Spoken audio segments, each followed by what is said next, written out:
C'était en 1519, l'année du roseau, selon notre calendrier.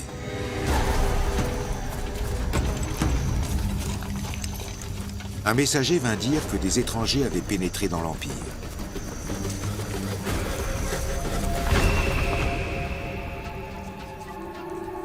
Aujourd'hui encore, je les revois, ces étrangers, assis sur leur drôle de monture.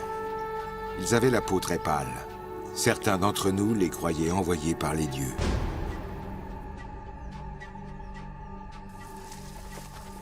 Ils possédaient des armes terribles. Ils s'allièrent à nos ennemis. Mais jamais nous n'aurions cru qu'ils allaient causer tant de malheur. En avril 1519, 11 navires espagnols débarquent sur la côte atlantique de l'Empire aztèque. Hernán Cortés et ses 500 hommes viennent pour s'emparer des richesses légendaires de sa capitale, Tenochtitlan.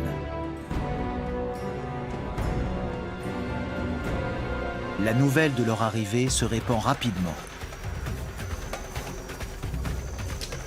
Des messagers la portent jusqu'au roi, le long des routes de l'Empire. Le service de poste aztèque est capable de franchir plusieurs centaines de kilomètres par jour. Il est peut-être aussi efficace que les systèmes européens de relais à chevaux de l'époque.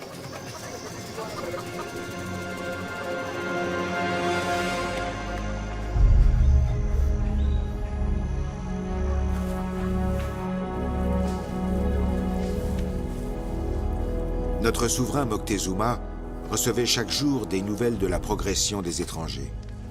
J'étais alors un jeune scribe et j'avais l'honneur de recevoir les nouvelles.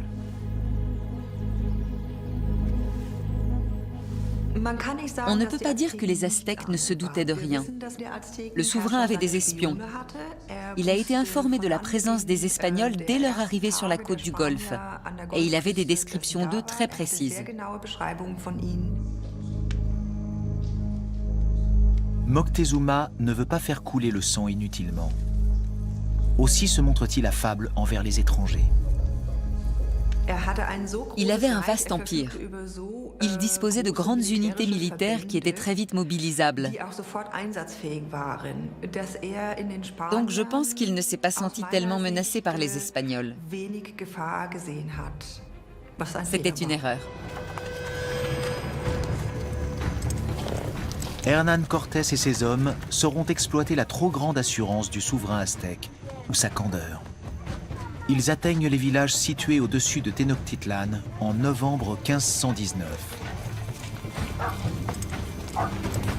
Personne ne leur a barré la route. Les richesses légendaires de la capitale aztèque leur semblent à portée de main.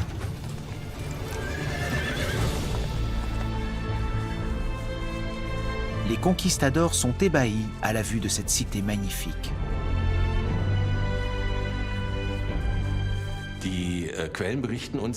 Les sources nous disent qu'en descendant des montagnes, les Espagnols voient les maisons blanchies à la chaux qui se reflètent dans l'eau et qu'ils sont ébahis par cette immense ville au milieu du lac.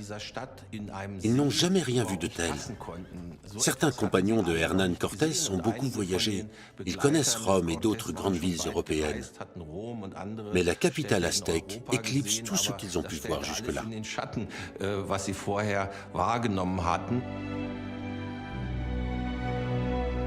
Tenochtitlan semble flotter au milieu d'un grand lac.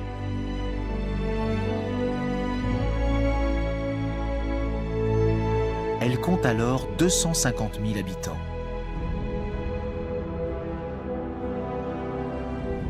Son centre cérémoniel comprend le palais impérial, ainsi que des temples et des pyramides.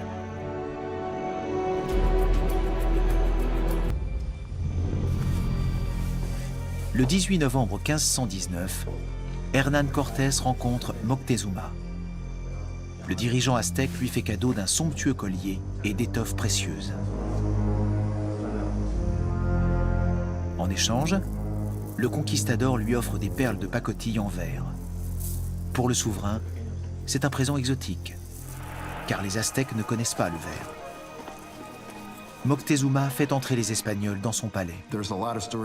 Un tas d'histoires circulaient sur ce personnage quasi divin, que nul ne pouvait regarder dans les yeux.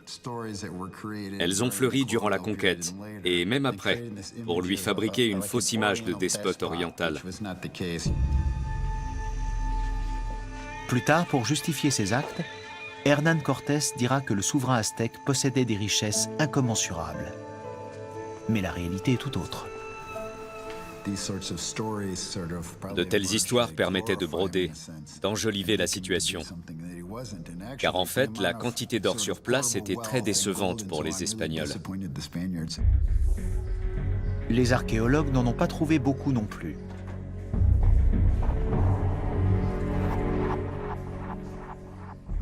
Hormis une découverte qui date de quelques années, il y avait à peine de quoi recouvrir une petite table d'or. Rien à voir avec l'Eldorado des Incas. Mais en novembre 1519, les conquistadors espèrent encore faire fortune à Tenochtitlan. Roublard, Hernán Cortés parle à Moctezuma d'une maladie qui frappe les Espagnols et dont l'or serait le seul remède. Mais le souverain aztèque et ses conseillers ne sont pas dupes. Ils voient bien la menace qui pèse sur eux. Ils voulaient réussir à convaincre Cortés. Oui, nous menons une vie agréable, mais frugale. Inutile de vous donner la peine de nous conquérir. Nous pouvons être amis. Si vous voulez nous faire conclure une alliance avec votre souverain, volontiers. Et après, bon vent.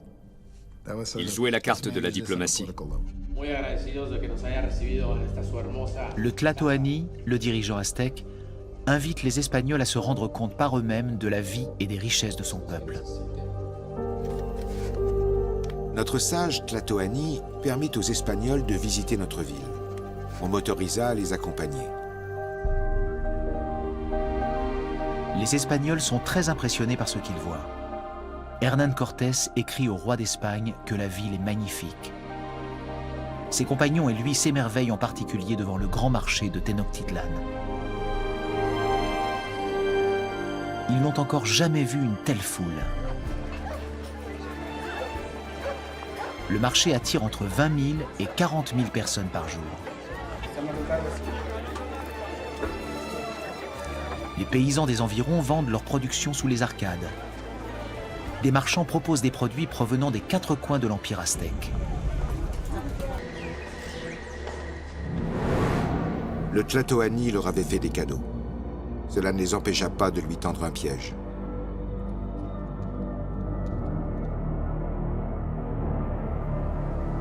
Après l'avoir réduit en captivité, ils le tuèrent et jetèrent sa dépouille dans le lac.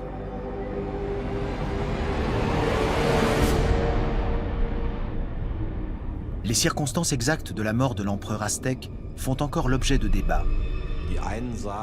Certaines sources disent qu'il a été blessé par son propre peuple, volontairement ou involontairement. Mais d'après les sources indigènes, les Espagnols l'ont assassiné parce qu'il ne leur était plus utile. Après la mort de Moctezuma, les Espagnols prennent la fuite.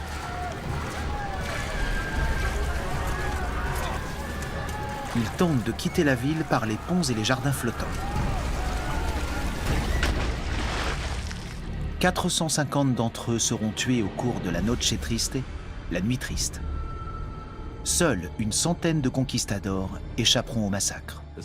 Ça a été la première grande défaite espagnole lors d'un affrontement militaire dans le Nouveau Monde. Mais cette victoire ne sonne pas la fin des tourments pour les Aztèques. Les dieux n'eurent pas pitié de nous.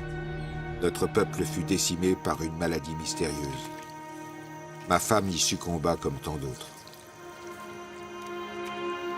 Cette fièvre venait des Espagnols.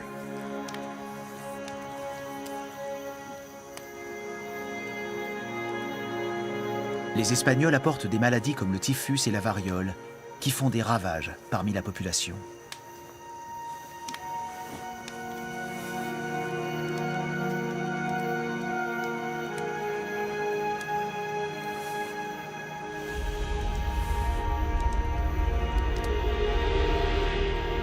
Les Amérindiens ne sont pas immunisés contre ces maladies infectieuses.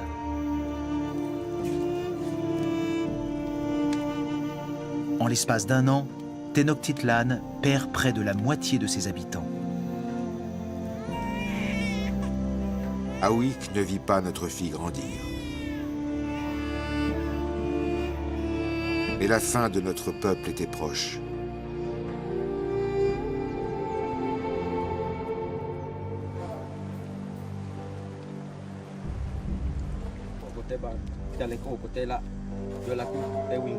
Hernán Cortés revient devant Tenochtitlan pour la prendre.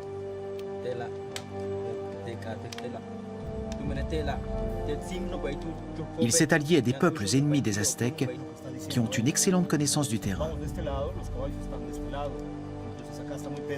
Ensemble, ils vont faire le siège de la ville et l'affamer durant 3 mois. Comme ils avaient vu la cité, les Espagnols ont eu l'idée d'une offensive sur l'eau. Ils ont ainsi décidé de construire une flottille en pièces détachées pour l'acheminer à travers les montagnes jusqu'au lac. Et leur stratagème a fonctionné. Les assiégeants se lancent à l'assaut de la ville en août 1521. Les Espagnols bénéficient du renfort de 20 000 guerriers indigènes.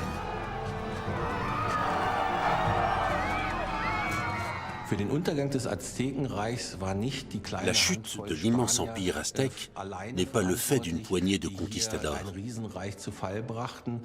Les Espagnols avaient de très nombreux alliés amérindiens. Ces Amérindiens ont combattu aux côtés des Espagnols pour se libérer du joug de l'empire aztèque.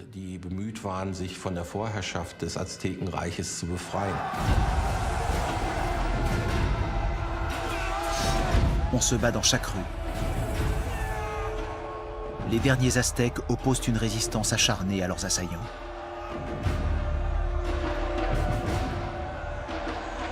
Même les femmes et les enfants participent au combat.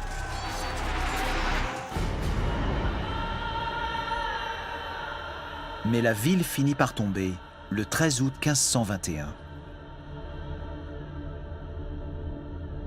240 000 Aztèques ont péri. Rares sont les survivants.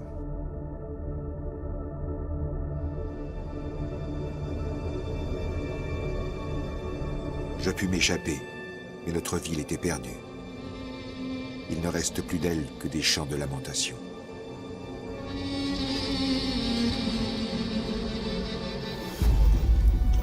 Les conquistadors et leurs alliés pillent la capitale aztèque et l'incendient. Tenochtitlan est rasé.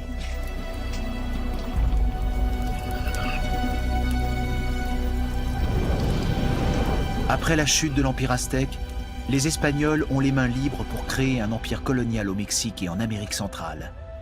Ils se montreront impitoyables envers les populations autochtones.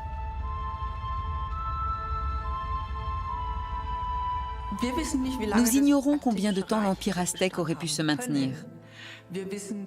Nous savons seulement que cet empire, tel que nous le connaissons, a duré à peine un siècle, ce qui est peu. Il a eu une fin tragique parce qu'il a été défait par un ennemi qu'il ne connaissait pas. Il ne savait pas se défendre contre les Espagnols. C'est la fin d'un monde.